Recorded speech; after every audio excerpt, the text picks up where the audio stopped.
surviving under rubble for more than a week. It seems miraculous, but how? There have been some remarkable stories of rescues after twin earthquakes devastated part of Venezuela. So we wanted to speak to the person who tracked down some of the survivors and hear how some have managed to stay alive under collapsed buildings.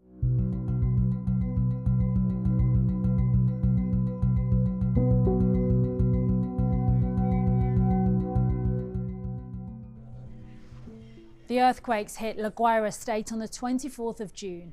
Thousands of people are known to have died. Tens of thousands are still missing. They struck around 6 o'clock in the evening on the day of a national holiday, meaning more people were at home than on a usual weekday. Drone footage shows the level of destruction on the country's northern coastline. Countries from around the world have sent teams and equipment to help the rescue efforts. The United Nations says it's getting 10,000 body bags ready for the country. Rescue workers say the first 72 hours are crucial for finding people alive.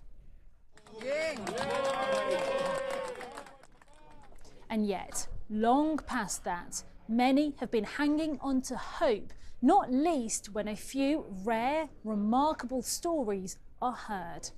Alice Cuddy, our senior international reporter, has spent time in Venezuela, and her stories of rescues that seem to defy the odds have been some of the most read on the BBC News website this week. So I asked her more about them, starting with the story of Diana and her 18-day-old baby, Juan. So Diana was doing the washing up at home when the earthquake struck, and she immediately rushed over to her 18-day-old baby, Juan David, to cradle him. She thought it would just be a short tremor, but the two were flung into the air. She said it was like flying, and they ended up under rubble. This was obviously terrifying. She screamed for help, and then she decided, I need to conserve my energy. The mother and baby were underground for about 30 hours, and eventually it was Diana's brother that coordinated the rescue efforts that got them out.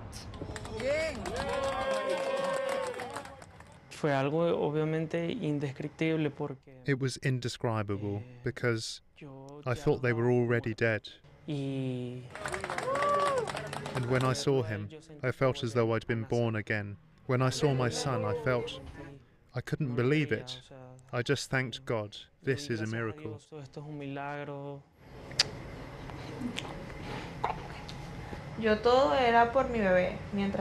Everything was about my baby. He was my motivation for me to be awake and alert. As long as he was alive, I was going to be alive.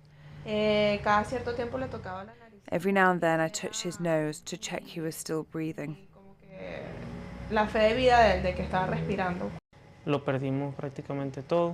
We have lost almost everything. We are here, but we have lost our home. We will have to start from scratch. Back to work, yes, but with my family, that gives me motivation to carry on, to move forward. Remarkable. Well, Alice also heard the story of 2-year-old Kleber Moran, who was pulled from rubble after 6 days. So Kleber was at home with his mum and dad when the earthquakes hit, and the three of them were buried under rubble. Now, miraculously, Kleber was found after 6 days and was brought out, and with no major injuries, with just kind of scratches and bruises. But really sadly, his parents are still underground.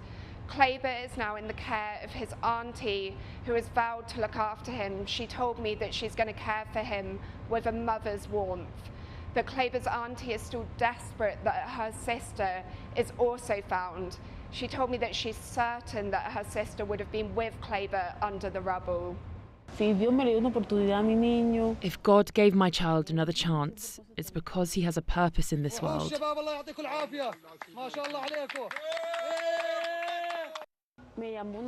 A friend of mine who lives there in La Guaira called me and said, "Adriana, they pulled your nephew out." I threw myself to the floor. I started screaming and crying. I came to the hospital and they confirmed he was here. When I got in, he immediately said, "She, auntie." That's what he calls me. No tiene ninguna fractura. He doesn't even have a single fracture. Everything was very good. Today he's giving me little kisses. He talks to me. He tells me where it hurts. I'm very grateful to the rescuers that found him. Super grateful. God bless them. I think what's happened in Venezuela in the past week is absolutely devastating. This is a natural disaster on a huge scale, and people there are really, really traumatized. But there are these kind of stories that are emerging, these glimmers of light, these miracles that are happening where people are pulled from the debris. And people in Venezuela are really, really clinging to these stories of children like Juan David, because it gives them hope that maybe their sister, their mother, their brother is still alive under the rubble.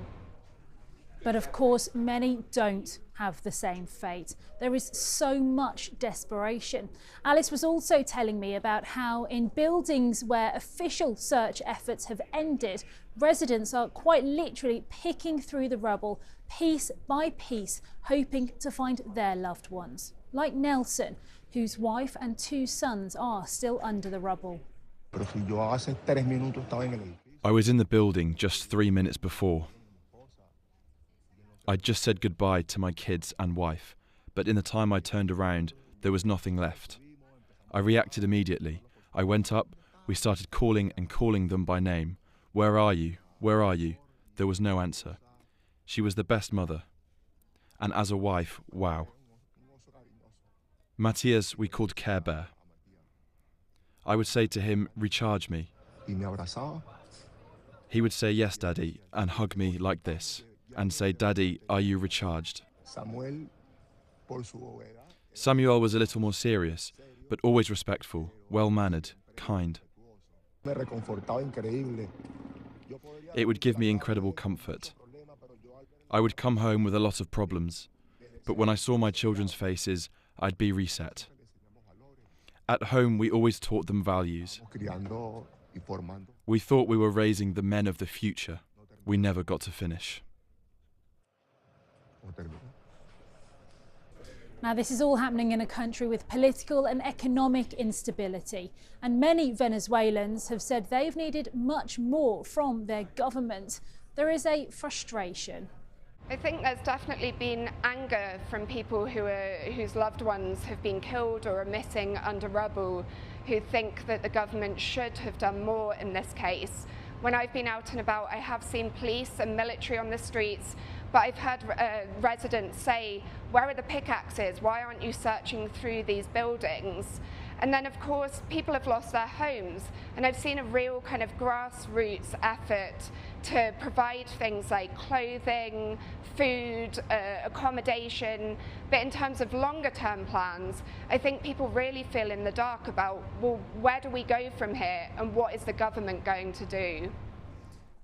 Well, interim President Delcy Rodriguez has rejected criticism that her government has been acting too slowly, saying thousands of officials have been deployed. "We have done everything in our power," she has said. Well, for the people that Alice has met, their homes are destroyed and they'll be starting from scratch. Diana and her husband do have their baby and consider themselves among the lucky ones, but they have lost everything else. And Alice has told me that they are really struggling with what their life might look like and where that support is going to come from. So on the question of how some people have managed to survive and be pulled from debris after so long, well, let's turn to the story of Herman Hill, who was found under 140 tons of rubble. There it is, I'm watching the moment as this man who's been under the rubble, it's now day 9, and this man has been pulled out successfully. It's taken a mammoth rescue effort. People are trying to stay quiet here. There's a lot of joy in the air, but they're trying to stay quiet here because this is a man who's been underground, who was in this cramped position for days and days, didn't know whether he was going to survive, and now, wow, he has been pulled out. He'd been on duty as a security guard when the quakes struck in a small concrete booth in the basement of a parking lot, and it appears that created a protective shell around him. Now, rescue workers could hear a sound which they then tracked down. So our technical rescue team made a search technical with a sonar, something like a submarine, using that technique, making a triangulation, we can find approximately place where the person was trapped. So we made a tunnel to that place, and we have success and arrived to the right place. But sadly, that place was so dangerous to achieve our rescue. So we used that tunnel to give a tube, first a perforation, and then we put a camera and have first contact with the person.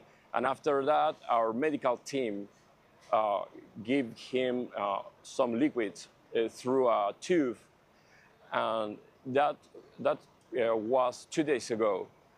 So this was a milestone that give to the person more days and give us more time to complete a safe rescue. One of the earthquakes is thought to be the strongest to hit Venezuela in more than 100 years. What we have spoken to Alice about are extraordinary stories, but most of those affected won't have a story like Diana, Juan, Kleber or Herman. So many people are still missing, still to be found amongst the fallen buildings. And as more bodies are uncovered, the stories of the dead will sadly leave a much greater scar on this nation.